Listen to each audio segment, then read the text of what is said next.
Mr. Chairman, I wish to thank so much for this very welcome invitation. So, dear spine doctors, let's start to talk about nuclear medicine, of course, general principle and its appropriate use for spinal disease. I have no disclosure to declare. So, how can we study the spine with imaging? We can choose to study morphology with radiologic imaging, or we can choose to study the functionality. Many years ago, only with the nuclear medicine techniques, but fortunately nowadays with hybrid imaging. And how can we do that?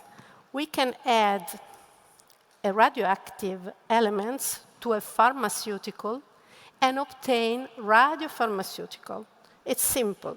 We can inject into the patient, and we can study, after a few hours, the behavior of the radiopharmaceutical. And we can use radiopharmaceutical for diagnosis or for therapy. For diagnosis, we use gamma emitters, radiopharmaceutical, or beta emitters. If we use gamma emitters radiopharmaceutical, we should use gamma camera. And again, we have the hybrid imaging with gamma SPECT CT. If we use positron emitter radiopharmaceutical, we should use positron emitted tomography or PET MR. So the following lectures will detail the talk about some spinal disease. And I have to anticipate you why we can use nuclear medicine in these clinical conditions. As you well know, in all these diseases, the osteoblastic activity is alterated. So I can use an indicator of osteoblastic activity. For example, a gamma emitter radiopharmaceutical as diphosphonate labeled with technetium-19M. And the uptake of diphosphonate is directly proportional to osteoblastic activity, to the blood flow, and it is inversely proportional to the sympathetic tone of the region. So, which is the interpretation criteria? The bone scan is negative, of course, when there is no abnormal uptake in spine. But it can be positive, unfortunately, in many clinical situations. For example, in this patient with osteoid in the first patient. In the patient with ankylosing spondylitis, where you see a mild uptake in many regions of the spine. Or again, we can find a positive result in osteoblastoma and in degenerative disc disease too. So this is the reason because in red I wrote but inconclusive, positive but inconclusive. And there is no correlation between the uptake and the disease. The clinical indications are staging primary spinal tumors, back pain of unknown origin, study of bone perfusion and vitality, and of course inoculum fractures, where the bone scan is positive before the CT images or X-ray images.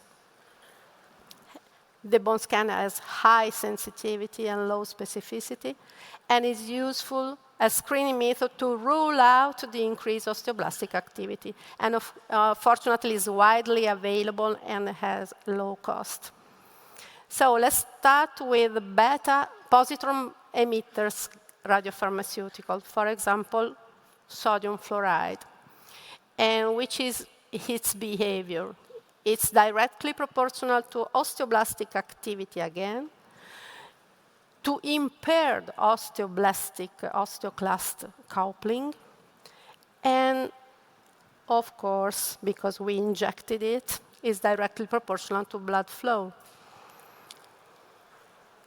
The PET-CT with fluoride is negative when there is no abnormal uptake in spine, but can be positive in many situations, for example, in ankylosing spondylitis, in spondyloarthritis, or in neoplastic lesions.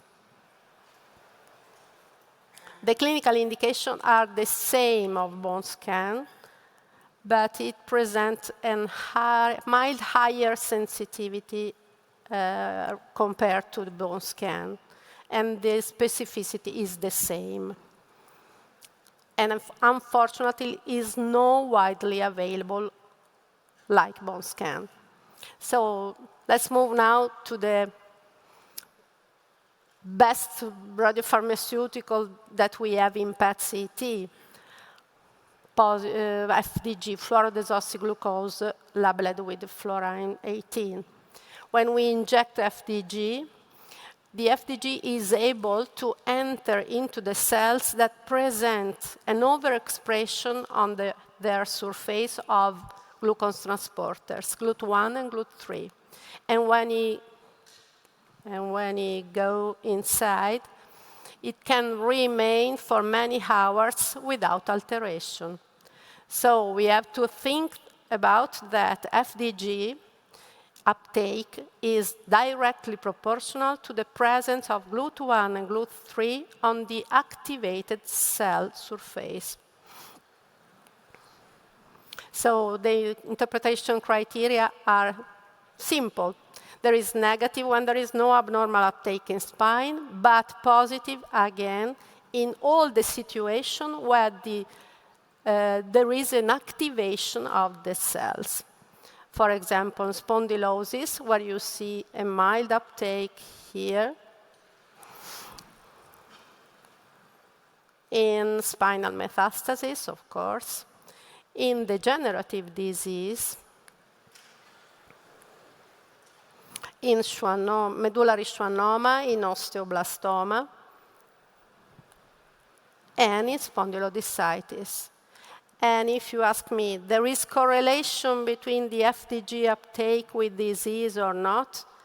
Unfortunately, I have to answer you, no. Of course, generally, the uptake is higher when there are many GLUT1 and GLUT3 on the cell surface. So clinical indications are different from bone scan and are staging in primary spinal tumors, especially in the evaluation of treatment response. We can use PET-CT with FDG in back pain of unknown origin or in spondylodiscitis, where the evaluation of treatment response is fantastic. The PET-CT with FDG had a high sensitivity and relatively low specificity. We saw the reason. And we can use it only to rule out the presence of overexpression of activated cells. So before to close my talk, let me say some words about spinal infection. Again, in nuclear medicine, we look at the pathophysiology of disease, and we know that there is many cells, activated cells, proteins, and of bacteria. So we can use FDG, as I showed before, or we can use another radiopharmaceutical that is gallium-68 citrate, and it is like iron. So it can target lactoferrin, ferritin, polymorphonuclear leukocytes, and bacteria directly with siderophores. And I show you two examples of the use of gallium citrate PET-CT in patients to evaluate the treatment response. You see the first one, positive before therapy, and good response after therapy, and the second one, too. So last case that I show you, this patient with spondylodiscitis performed the 3 imaging techniques within 10 days. The last one was PET-CT. And the follow-up showed that the sole technique that evaluated treatment response was the FDG PET-CT. So in conclusion, PET MRI will be the future, but we have not yet evidence-based medicine. In conclusion, we can know that we study the osteoblastic activity with diphosphonate. We can study osteoblastic activity with fluoride, overexpression of GLUT1 and GLUT3 in activated cells, and infection with gallium citrate.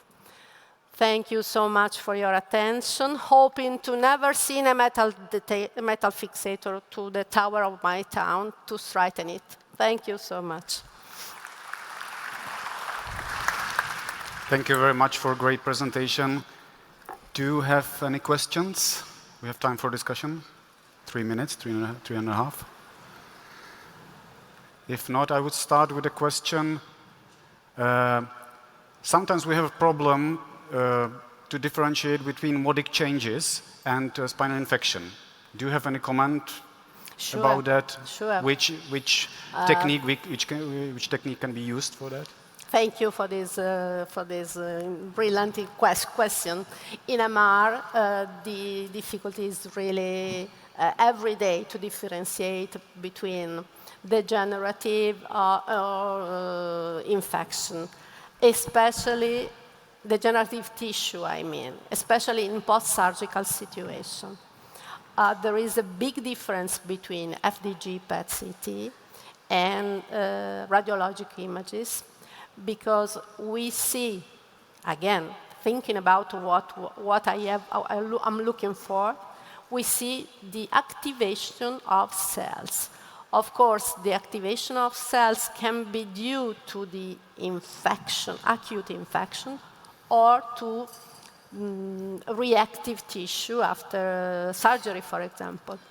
But with the high uptake of FDG, there are many, many papers that show that the higher uptake, more than 7 standardized uptake value, is compatible with infection. These criteria are not present in the guidelines, but many, many, many papers show this result. Okay, so if we are in doubts between degeneration and infection, we should send the patient for PET, not SPECT. Okay, please. Hello. Yeah. Hi, Ibrahim Obeid from Bordeaux. Thank you very much for your presentation. It's really nice, and it's very interesting for us to know exactly how we can take benefit from this technology. I have a question. We many times in lung construct, and despite a confirmed diffusion on the CT scan or on the X-ray, we have a kind of pain in the extremity of the construct. And when we do PET scan, or when we do normal technetium scan, bone scan, we found a hyperactivity at the extremity. I don't know if it is normal or abnormal, if we have to do something, but often the pain is also there. So how we can explain that? Without a true pseudarthrosis or a fracture, how we can explain that? Stress concentration, for example, or I don't know. And do you suggest any treatment for that? The first reason for the increased uptake in the extremities, for example, is in patients that are under corticosteroid therapy, because the corticosteroid therapy causes the uptake of muscular in the leg and in the arms. So one of the reasons can be the therapy. The fever, again, can prove, because we have always to think about what FDG target. So if the cells are activated, I can found FDG, of course. Maybe I was not clear. I'm talking about the, not limbs, the extremity of the construct of the screws, at the last screw and the upper part. Sorry. Yeah. Yeah, you have always to look at the non-corrected images, because in PET-CT we can look at corrected imaging, of course, for the metal device or for attenuation correction. And when we see an uptake, we have always to compare to non-attenuation corrected. If the uptake remains, I can say that there is a positive finding. Otherwise, if you look at the disappear in the non-attenuation corrected imaging, you can see is a false positive result. Thank you.